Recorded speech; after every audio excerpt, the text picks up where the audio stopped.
Hello, everyone. Thank you for joining, and welcome to today's webinar, Rebound, Rebuilding Agency, Accelerating Learning Recovery, Rethinking Schools.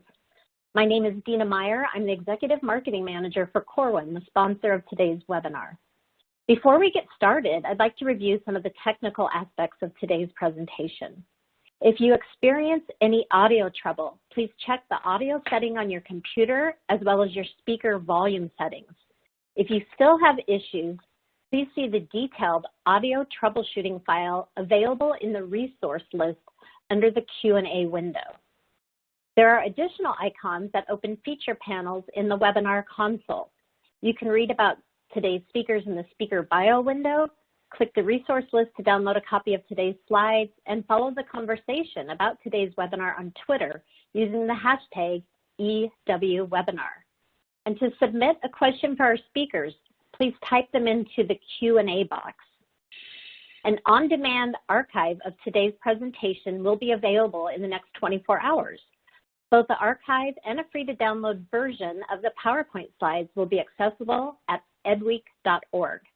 You will also receive a certificate of attendance in a follow-up email.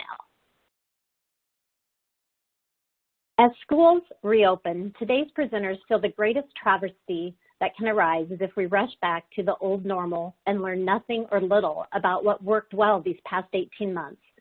That's why their focus is on rebounding and taking this opportunity to create an even better schooling system, one that serves even more students and focuses on what matters most. In order to provide you the latest research guidance, your four presenters have co-authored Rebound. If you're interested in this playbook, we are offering a 30% discount and free shipping at corwin.com/rebound. Just use the code REBOUND30. Also, we wanted to invite any school leaders who are on this webinar to join us on June 14th for a webinar on leading the rebound. You can register for this webinar at corwin.com/webinars. And now I have the pleasure of introducing today's presenters. Doug Fisher and Nancy Frey are longtime collaborators and recipients of numerous teaching and leadership awards. They are both professors of educational leadership at San Diego State University, as well as teacher leaders at Health Sciences High and Middle College. They have authored numerous books, including the Success Criteria Playbook, the PLC Plus series, and the Distance Learning Playbook series. Dominique Smith is a social worker, school administrator, mentor, national trainer for the International Institute on Restorative Practices, and a member of ASCD's FIT teaching cadre and Corwin's Visible Learning for Literacy cadre. Dominique has authored Removing Labels, the Distance Learning Playbook for School Leaders, and the Teacher Credibility and Collective Efficacy Playbook.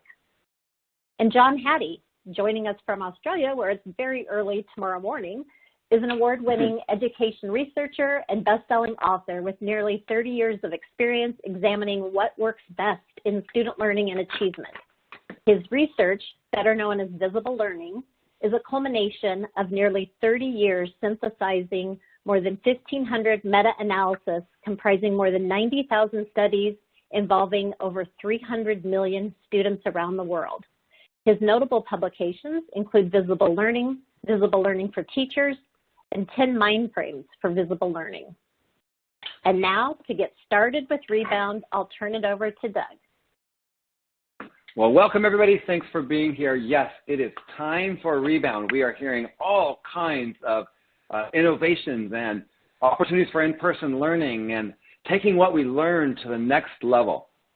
When we did this review, when we did this thinking about the next normal for schools, we drew on some of the work in the business community. We took a look at how other industries and areas of work in our communities figure out their next normal. And we took this view and we moved from resolve to relief and resilience to return and reopen. But we're supposed to go further than that to create the new normal, the next normal of school. How could we reimagine and redefine and reinvent the schooling system? And right now, our conversations are all about reopening, in-person learning, returning to, quote, normal. But we want to go beyond that. We want to reimagine schools and reinvent schools as we know them. Let's not leave the next normal of schooling up for chance. Let's figure out what we learned from this pretty devastating experience, traumatic experience, and let's make improvements in our school systems. We have to talk about, as educators, what learning have our students accomplished this year? Yes, there's all kinds of conversations about the learning loss and the COVID slide, and all of that introduces this deficit thinking that our students didn't learn anything, and they all have to have remediation, and it's all lost and all terrible.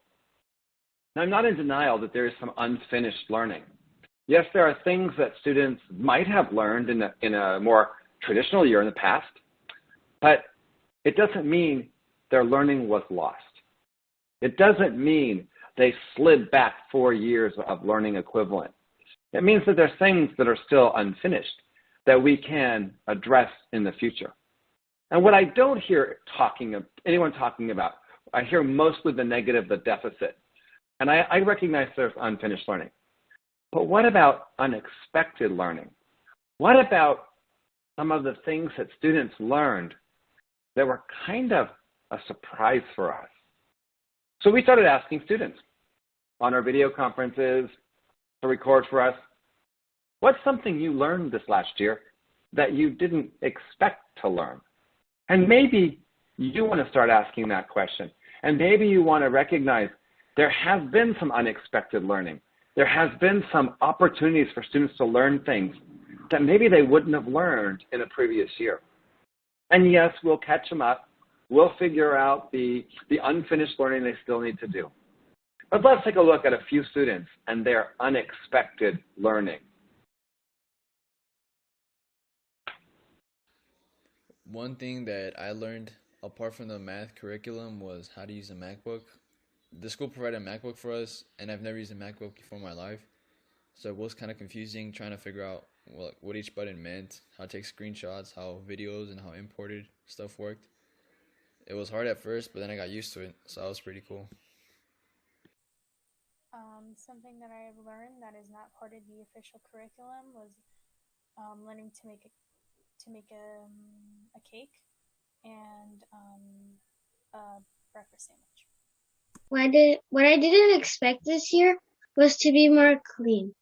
I have chores like walking the dog, cleaning up my room, making my bed, little things like that.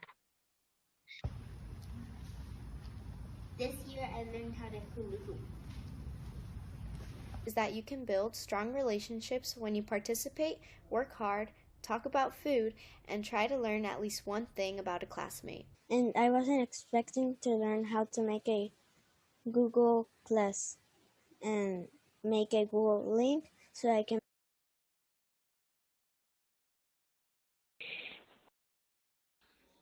One thing that I learned apart from the math curriculum was how to use a MacBook. The school provided a MacBook for us, and I've never used a MacBook before in my life. So it was kind of confusing trying to figure out what each button meant, how to take screenshots, how videos and how imported stuff worked. It was hard at first, but then I got used to it, so that was pretty cool. Something that I have learned that is not part of the official curriculum was learning to make a cake and a breakfast sandwich. What I didn't expect this year was to be more clean. I have chores like walking the dog, cleaning up my room, making my bed, little things like that. This year I learned how to clean food.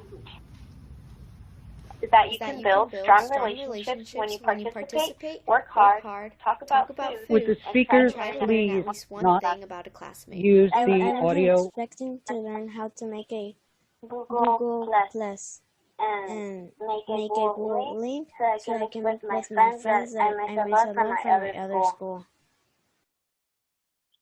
My name is Angel, and I did expect to learn reading, math, and writing. What great things we hear from students.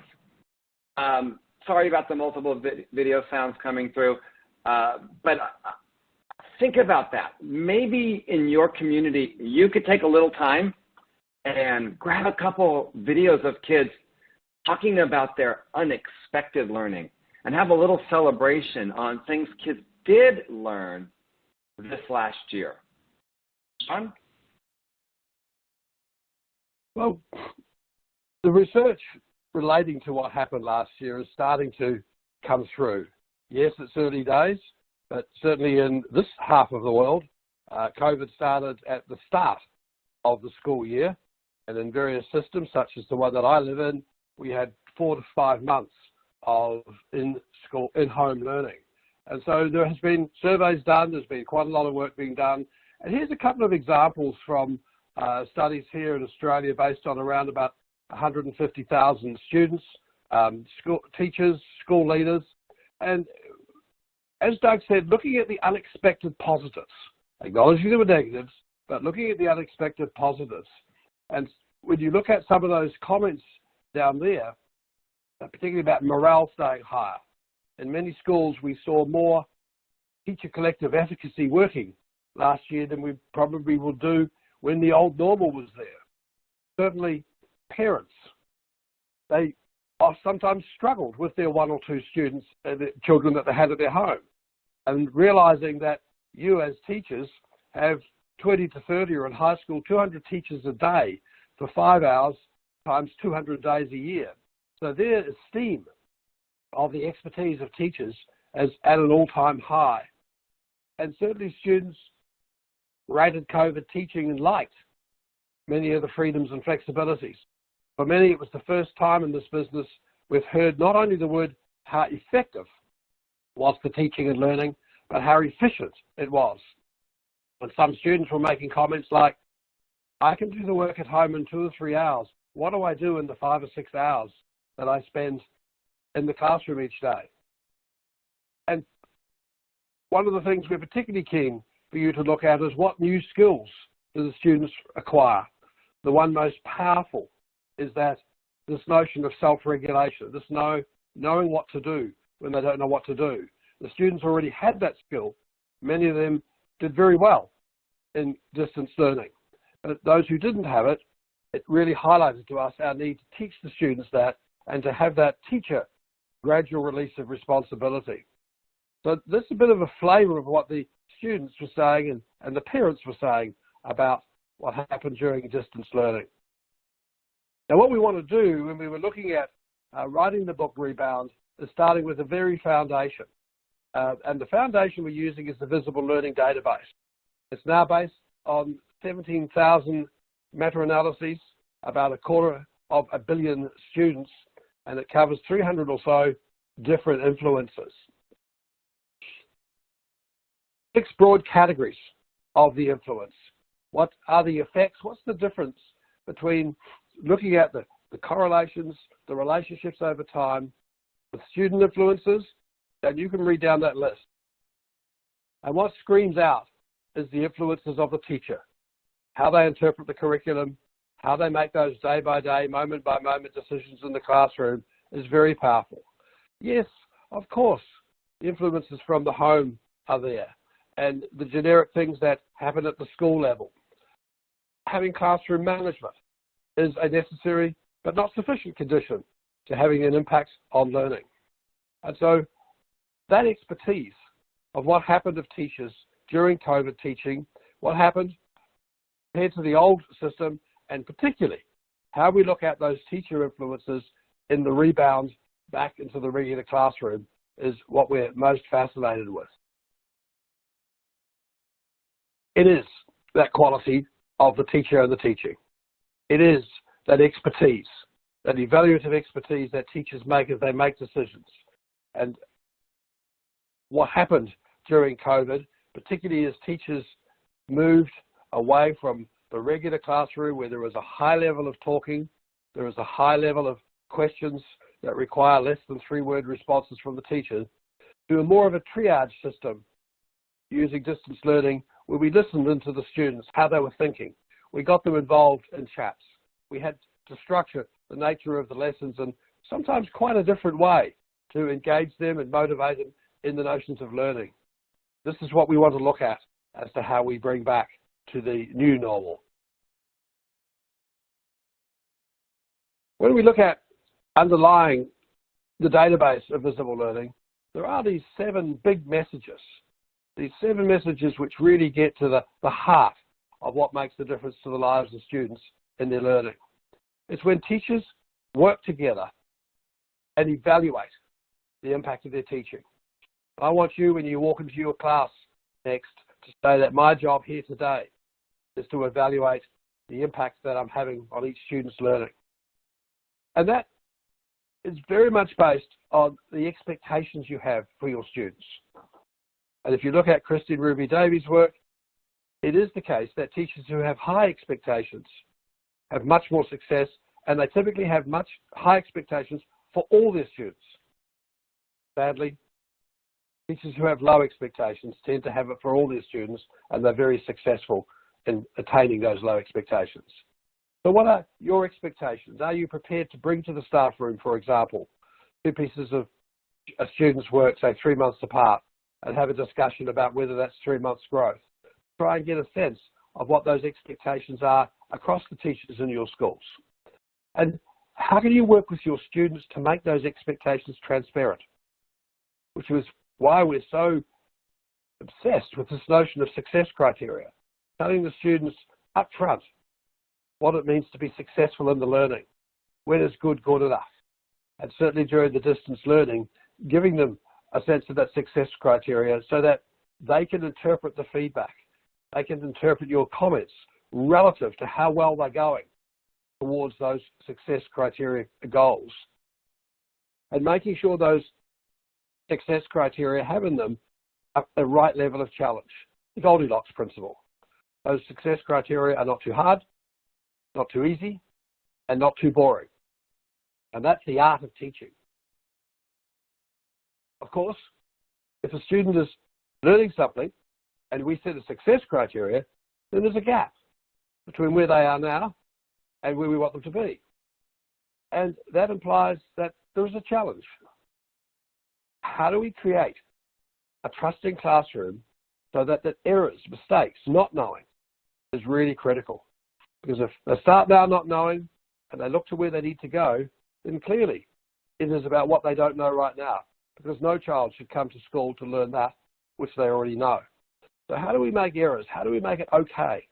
I certainly would argue that in the distance learning, you saw students using the chat room, talk to you as the teacher, to talk to their peers, much more open about doing that and discussing what they didn't know, talking about how they went about working out the problems than they often do in the regular classroom. And they sought out feedback, not just from you, but from their peers, knowing and understanding about what impact is being had on them and how well they were going towards that success criteria. And that obsessive detail to looking at learning and what learning means and moving the discussion away in the staff room from what teaching is to what is happening in the learning roles of students. What we want to do as part of Rebound is use what we've learned to reimagine schooling, to bring those attributes of the teaching of self-regulation, the teaching of the working in groups, the gradual release of responsibility by the teacher. That's our hidden strength. That's the hidden strength that was already there that we want to capitalize on.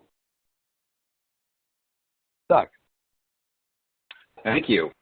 And one of the things we think about is rebuilding educator agency. For many teachers, for many school leaders, our sense of agency has been compromised over the last year. The past year has had a destabilizing effect on some educators and their students. The beliefs today may not be the same as they were just a year and 3 months ago. Many of us have experienced struggles and failures and believing that students are not doing well. See, before the pandemic, the vast majority of us had this as our mindset. When we tried something, when we implemented something, when we engaged in something, good things happened for our students. So we saw our agency. Our efforts resulted in an impact. and we recognized it. But over the course of the pandemic, I kept hearing people say things like, I'm drowning, it's spinning, I can't get under my feet again. And they started asking themselves, are my efforts resulting in anything that matters? Am I doing anything that matters? So right now, I think a really important job of rebounding is to rebuild educator agency. And there's some evidence about how to do this. How do we actually rebuild the agency of our students, of our teachers, of our leaders? One way to rebuild teacher agency is collaboration. When teachers have opportunities to tell their stories and discuss their practices, their agency can grow. When they have opportunities to say, this is what I did in class, this is what I saw in my students, I tried this new reciprocal teaching, here's what happened. We have to provide some opportunities for groups of educators to come back together and share their stories and discuss their practices. And when people get feedback, I didn't say evaluation, feedback. When they get feedback from others that they value, when they hear from their peers and from coaches and from leaders who watch the lessons and say, when you did this, there was an impact on these students. I saw your students do this. I saw them think through this problem because of what you were doing. That feedback can grow agency. And then when people experience success, we put forth more effort because success is motivating. And so the last shaper of teacher agency is when we're allowed to have some success, when we can attribute our effort and the impact that has. And John's been saying this for a really long time, know your impact. But if we could get people opportunities to collaborate, to get some feedback, and to recognize that their efforts are making a difference, we could rebuild teacher agency. And this is on my mind because a couple months ago, NEA did its member survey, and 28% of educators say they're not returning next year. That would be devastating. We have to save all those educators and show them how powerful they are in the lives of students. So when we start to think about that and we start to understand that we are going to refocus and rebuild the agency of the adults in our building, the second component is building the agency of our students. And what we're hoping to do as those students are coming back into our schools, or maybe already back there and getting excited for what this rebound can bring, we have to help rebuild that student confidence. And when we think about that and we start to analyze student confidence, we want to make sure that we still have that emotion and motivation. Because when we have that, when we spark into that, that starts to fire up cognition. And that's what we're hoping to do. As we get our students back into learning and back into thinking and back into understanding how to go through a problem in their classroom, we don't want to have a silo effect of things going into our classroom. We want to make sure that it's all combined. We want to make sure the social emotional component for our students are there, and we listen to their emotion. We analyze their emotions. We motivate them and tell them they can do more, because when they start to feel that again, because maybe they haven't felt that in a long time, just like some of our adults haven't, we get to see that learning spark up again into their classroom. And we have to make sure that we are an intentional teacher right now. When we are in our classroom, we intentionally have to focus on our student agency. And when we do this focus, we're going to see a fast turnaround. We are going to see results quickly, because as our agency starts to build in our students, our learning starts to push up, our achievement starts to push up. So as we are thinking of our classrooms, as our students are entering our building, how can I intentionally focus on rebuilding agency with every student in our classroom? Because we're going to have students in our classrooms that have high level of agency already to some of our students that are the lowest level of agency. So making sure that we are pushing through that. And we have to make sure that we are investing in that self-regulation, because when we start to really focus on that self-regulation, we start to see confident learners. We start to say, like, yes, I've done certain things and now I feel good. And now I can do extra. Now I'm seeing where I'm at, what my own personal impact can be.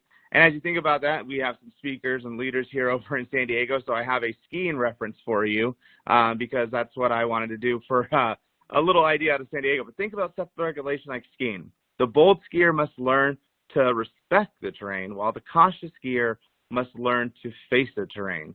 And as you're thinking about, try to think about what that means to you in that sense of where are our skiers? Who are they? And where are they facing? What are they respecting? What are they moving forward?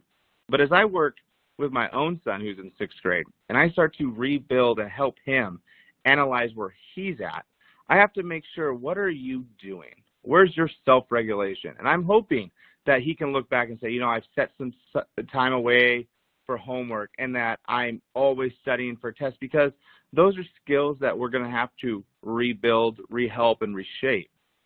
And I'm hoping that as you start to see this list here, I want my son to be able to set those goals for him and see where he's at and how is he going to do well again. That's self-regulation for himself. But as we move forward too, what are we doing as teachers in the classroom to build that agency? What opportunities are available? And one of the things that we've started to see and really focus on is make sure that students have their own choice about strategies. There are plenty of times within our classroom, we start to give out organizers, we start to give out techniques, we start to say, this is how you'll be successful. The conversation should go backwards towards our students. What is going to be the best for you? What are you going to do? How is this going to make it a better learning environment for you? What are you going to do for yourself? And allow them to make some decisions about their learning.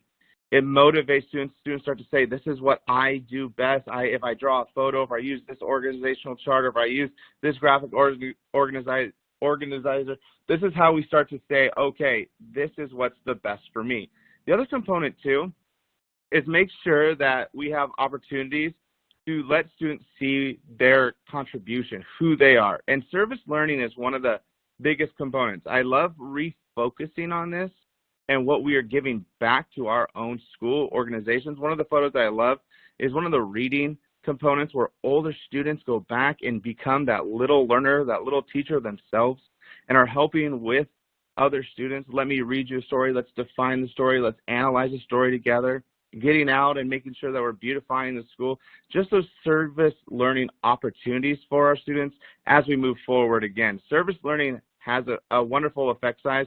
We're in that zone of desired effects. So again, as we are rebounding, as we are re-entering, thinking again, what are some of the things that I maybe did last year or 2 years ago, and that I can fine tune and say, this is what I need to do for my students because it's going to help with their learning. At the second component too is making sure that our practices are always promoting and prompting student agency. So a little pause and ponder. When you look at this and you start to think about student opportunities, where are you at? We have our stoplight effect here. Are we in the red or are we all the way up into the green? 3 areas. So that's what we're going to focus on right now. 3 areas. Think to yourself, maybe put a little note to yourself. Where are you with this in choice? Are you in that red area or are you moving towards the green? What does group work look like right now? And how are you going to refocus group work when you get back into your classroom? Where do you sit on that? How are you feeling about that? And then again, making sure we have those outside opportunities. Where do you sit? How does your classroom sit? How does your thinking and your classroom design fit for those opportunities? So just something for you to think about for the learning of each one of your students. So let's do a little summary of where it is that we've been. In order to be able to rebound, it's important that we don't focus solely on how it is that we reopen without considering what it is that we have learned and where it is that we want to go. How is it that we want to rethink and reimagine what schooling looks like? An essential effort is around reinvesting in teachers, rebuilding teacher agency, as well as ensuring that we continue to build that professional learning that is so important. And as John has noted, shifting their attention to understand what the impact is that they are having on their students, on their learners along the way. A second element or dimension of that rebound is in making sure that we are reinvesting in students. And that reinvestment in students requires that we aren't continuing to do business as we have always done, but rather to consider how is it that we rebuild their sense of agency, because that sense of agency is key to them understanding ownership in their own learning. We need to invest in that. As John had noted earlier, that a lot of that requires that we do a lot less teacher talk and a lot more of asking questions of our students about the learning that they are having as well. Dominique talked in particular about service learning as a way to be able to do so. And one of the considerations that we're thinking about is how it is that we can leverage what it is that we know about those kinds of experiences in order to be able to address what some of that unfinished learning is, as well as to capitalize on that unexpected learning as well. You know, one of the things that we often talk about in terms of acceleration is making sure that we not only identify what it is that students have not yet learned, where those gaps might be, but to take that a step further, to understand what are the potential gaps that are there that students can utilize right now, to put into action right now, and having those kinds of enriched experiences for students inside and outside of the classroom builds that relevance, gives them those opportunities to be able to learn those that unfinished learning and put it into play right away to really make it permanent along the way. So we've talked about teachers, we've talked about students, but it's important to understand that there needs to be an apparatus that goes around teachers and students. In other words, we have to think carefully and closely about how it is that we are creating and leveraging those supportive school-wide systems that are going to make those teacher and student investments a reality and not just something that we wish for. You know, hope is not a plan. A lot of us have a lot of hope right now, but we have to have plans to go along with it. And thinking closely about the systems that are needed in order to support those efforts is crucial. One of the things that I consider is those stress tests that banks now use. Now, many of you will recall the economic downturn that happened all over the globe in 2007 and 2008. It was an economic catastrophe. And one of the learnings that came out of that catastrophe was an understanding that banks needed to undergo these periodic stress tests to make sure that their institution could withstand any future economic downturn. You hear about these in the news from time to time. Let's take this catastrophe and let's think closely about how it is that we can create systems that similarly are able to offer the kinds of stress tests that we're needed. Some items that we would like for you to be able to consider as you think through the stress test that your organization needs. What are you going to do, for example, if 25% of your students were chronic absentee problems during this past school year? Do you have a system in place in order to be able to re-engage them? We've not been accustomed to having 25% of our students having a chronic absenteeism problem. It requires, institutionally perhaps, that your organization respond in a different way. What if 25% of your students show up and they need some more sophisticated social, emotional, or behavioral support that might require some Tier 2 or even Tier 3 intervention? Can you accommodate them?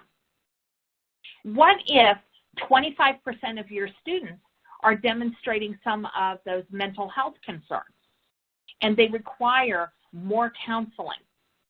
Is your system ready to be able to respond to that? What if 25% of your students show up and they have suffered quite a bit of trauma during this past year? Do you have the capacity to be able to serve those students and their family? What if 25%, for those of you that are in secondary, what if 25% of your students have not made the kind of progress that they need to make, and they need to repeat at least one course? Do you have a teaching staff that can accommodate those newer demands that are happening? What if 25% of your students with disabilities need further compensatory education? Now, not all of these conditions are going to be in place, but what we encourage you to do is to look closely and look now at where it is that you might be identifying some newer and larger needs than you have in the past. We are not going to be able to rethink and reimagine schooling if we simply plan systems based on the last time that we saw students. We need to look forward and be able to try to anticipate what some of those needs are likely to be in our schooling community. We also need to look carefully at what are those supports, interventions, and so on that seem to have and have acquired a record and a reputation for being effective. And here's where we go back to the visible learning database again, right? Some of the things that are being proposed in and of themselves don't have a very large effect size. For example, summer school doesn't have much of a record in terms of being able to really accelerate student learning, having that potential to be able to do so, nor do extended school year programs or school calendar changes. Now, it doesn't mean that those approaches should be abandoned wholeheartedly, but rather what they require is that we reconceive of what it is that's happening in those experiences. In other words, we can't assume that simply creating more time is going to result in better time. We have to think closely through about how it is that we increase the quality, reinvest in the quality of how that time is being used. What are some of the places that we can reinvest that kind of quality? Well, let's look at some of those larger effects that are happening. And again, that visible learning database really helps to guide us about where it is that we should be placing our energy, our resources, and so on. So, and this is certainly not an exhaustive list, but rather an illustrative list.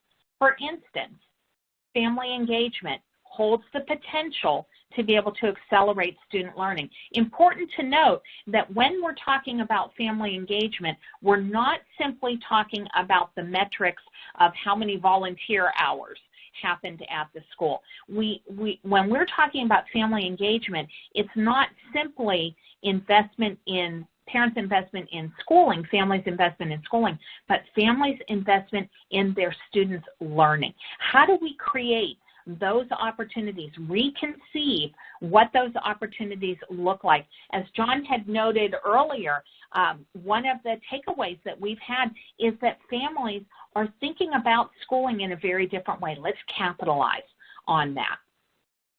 Curricular influences have a potential for being able to accelerate the learning that's going on. And by curricular influences, I don't simply mean, hey, let's go out and find a new set of textbooks, but rather, how do we reinvest what curriculum looks like so that it is an assets-based approach, that we're really thinking closely about how it is that we capitalize on what it is that our students and their families are bringing to school? How do we increase relevance?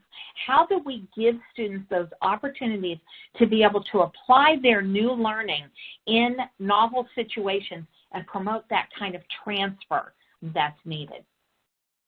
Investing in small group instruction may require some more professional learning to happen at schools. How is it that we can capitalize on small group instruction, Tier 2 interventions, and so on, in order to be able to speed up the rate of learning?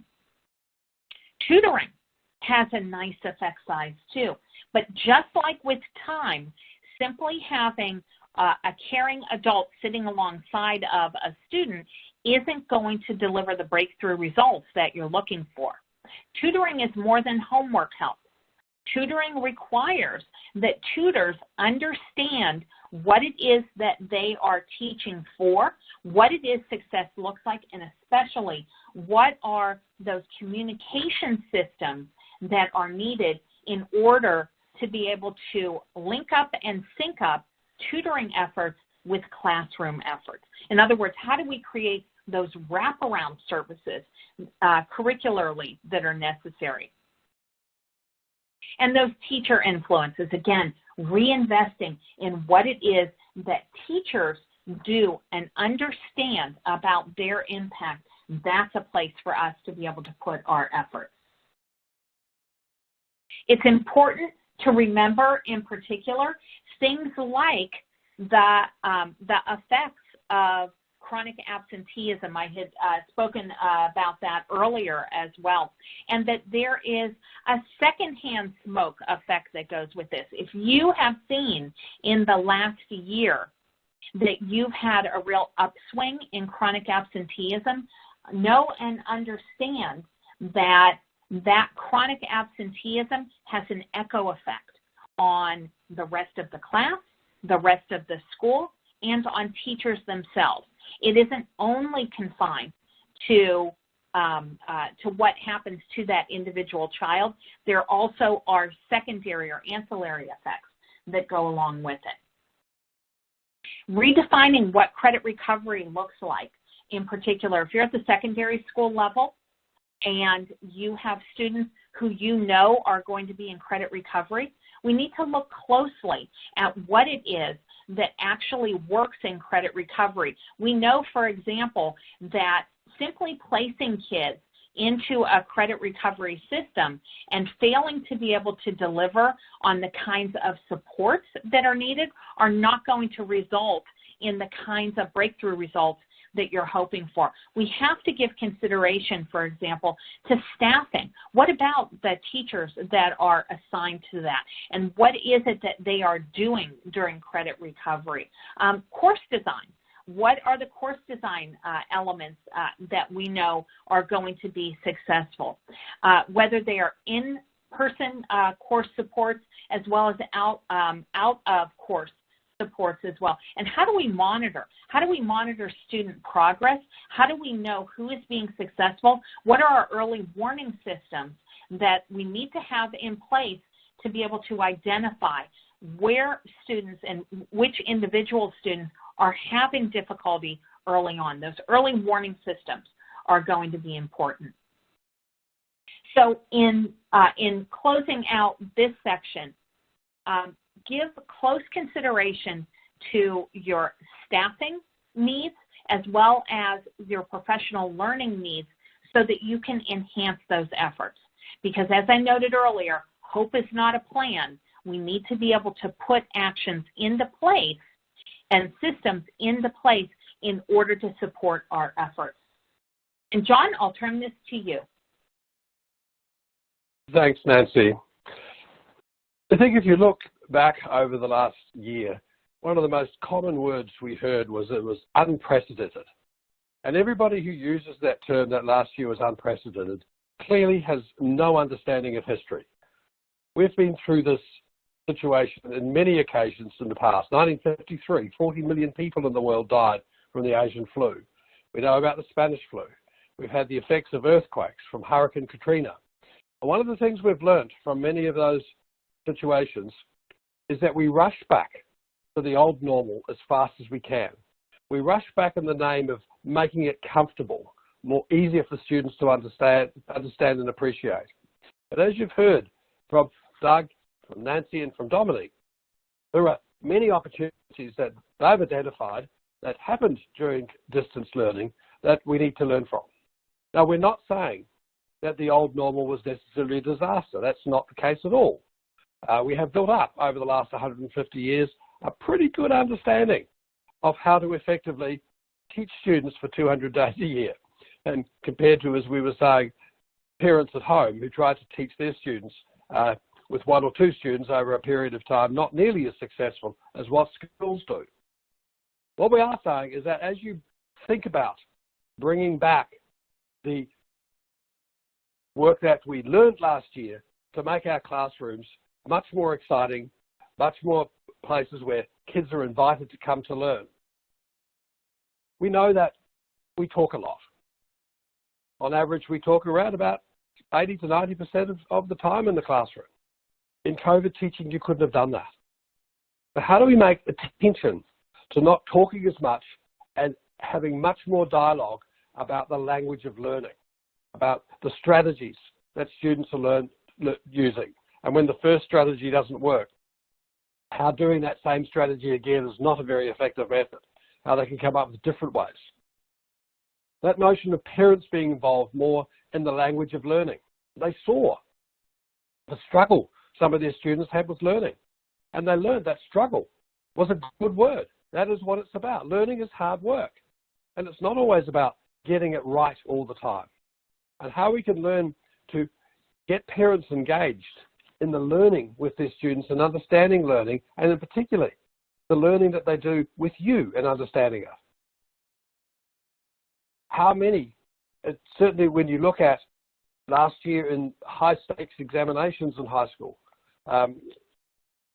in many, many cases, the performances last year were better than they were in previous years.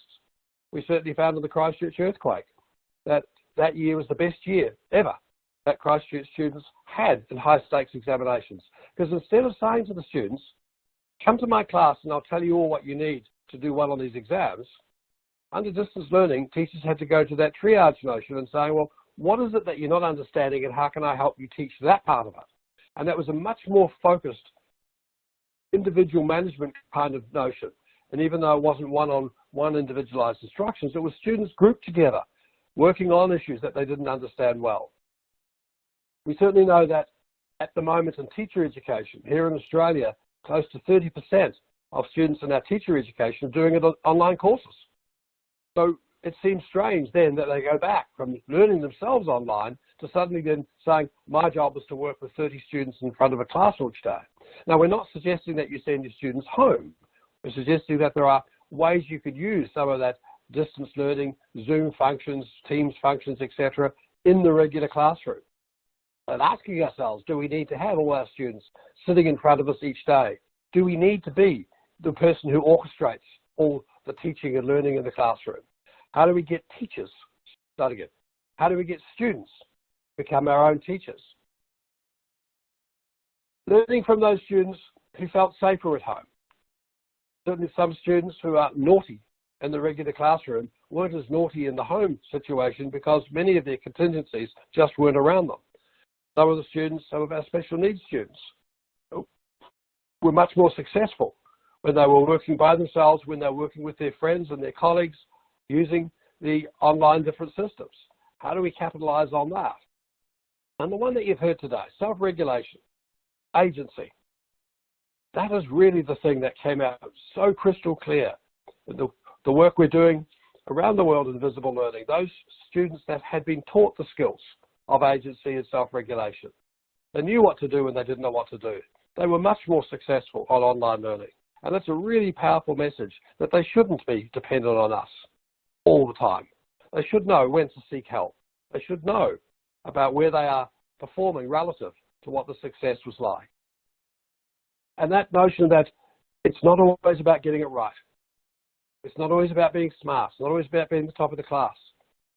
During COVID, we learned clearly that failure was all around us, and failure should be our learners' very best friend, and that when we go to class, it should be okay to say, I don't know. It should be okay to say, I need help. Because if you're not saying those kind of things, maybe the work was too easy. Learning is supposed to be hard work, so failure should be our learning's best friend. So we ask you to think about what happened during the last year, to create discussions in your school about what was the learnings from last year, so that we can rebound into a much better world and we can take this disruption of COVID as a wonderful opportunity to think of it as our stress test and to bring back much more wisely and to rebound. The three big messages: how do we esteem the teacher expertise? Think about it. There's probably not, I can't find a single government decree, a single district decree that helped in the teaching and learning during the COVID times, other than whether schools should open or not. Last year was the biggest educator revolution we've ever had, and we need to remember that. That expertise that we have is so valuable. We need to test that expertise amongst ourselves. We moved from a much common discussions that we have in our classrooms about how to teach, and we moved to a discussion about how to learn, and we cannot lose that. And as the students come back into our regular classrooms, don't presume every student had a learning loss. Don't presume that the usual students that struggle in school, because COVID did amplify many of the issues we have in our school, but don't presume those students necessarily did badly. Diagnose, discover every student, and then provide the support. Tina. Thank you. And a big thank you to all of the presenters today. Doug, Nancy, Dominique, and John, thank you for the engaging presentation. It's surely making us all stop and think about how we will make the next normal a better normal. Before we get to some questions, I did want to give you some information on a couple of ways to do a deeper dive on the topics presented today. First, we invite you to attend the Corwin Rebound Institute. You can learn more about our institutes and register for them at corwin.com Rebound Institutes. The next institutes are scheduled for June 11th, so hurry and take a look. And then also, Corwin offers Rebound workshops. These are tailored to what your school needs. So visit corwin.com Rebound workshops or talk to your Corwin Learning Advisor to learn more about the Rebound workshops. And now we do have a couple minutes that we could look at some questions from our Q&A area and ask Nancy, Dominique, and John to possibly answer these. Did you all want me to go? Okay. Jose Cabrera asked, can you share some examples of success criteria when providing teacher feedback during classroom observations to help rebuild teacher agency? I'm so glad that you led with that question, because that's exactly the one I was hoping to be able to answer.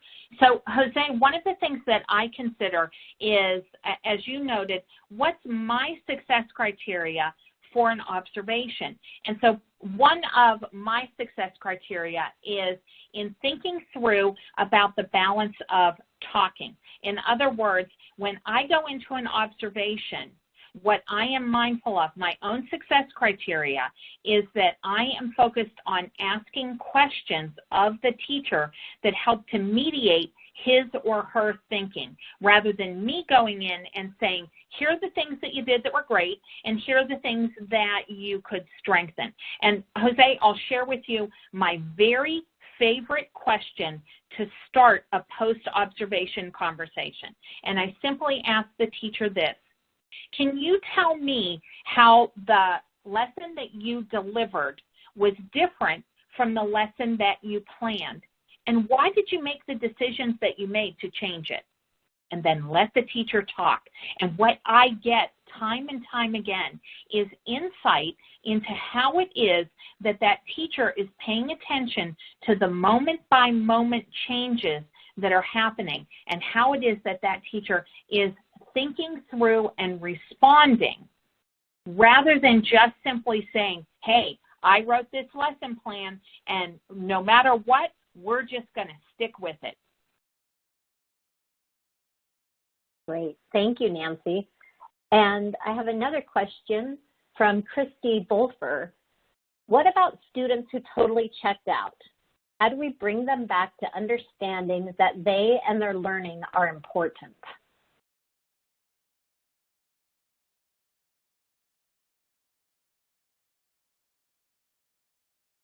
One of the things I think. Oh, go ahead, John. We were checking out there. Look, the thing that happens is students check out of the regular class. And we need to say, well, what did we do in those situations? The major reason they check out is that they don't understand the learning, they're not learning, and they're not getting any benefit from coming to class.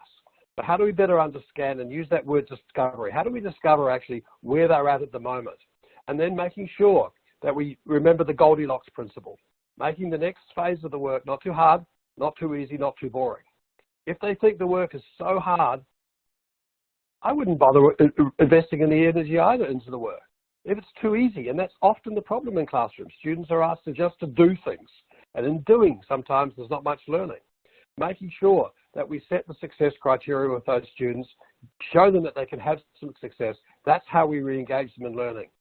Motivation is an engagement, follows learning. It doesn't always precede it. So go back to that notion of how we can give them a few skills, a few notions to give them that sense of confidence that they're welcome and invited back in this classroom. Dominic? Yeah, and I think that kind of goes to Janet's question too. Janet was saying, there's a lot of big ideas here, but like what can we do like right now? And I think one of the areas is students want to know when they're going to be successful. And I think that's one of the things that we've kind of lost during some of this time is students didn't feel like they were being successful. Teachers were feeling like they weren't being successful. So again, really fine-tuning that success criteria. When we're in this classroom, when we're in this unit, when we are doing something, this is how I know you will be successful. One that really hits on our students. They can understand that, they analyze that, they're saying, okay, I am successful. At the same time, for our teachers, when you have great success criteria, you can say and analyze your classroom, look at your classroom and say, okay, can I move forward today? Or did only 20% of my students actually know what we were doing? And it's a new check-in system, again, for us as teachers to say, where are we, how are we doing? So I think that's really one of the strong things that we're going to focus here at our own site is making sure our success criteria for our teachers' sake and for our students' sake is better than it ever has been. Great, thanks, John, Dominique. And I think we have time for one more question. So there was one posted from Christopher White asking, can you please talk about how, in addition to learning targets and success criteria, purpose plays in building back better?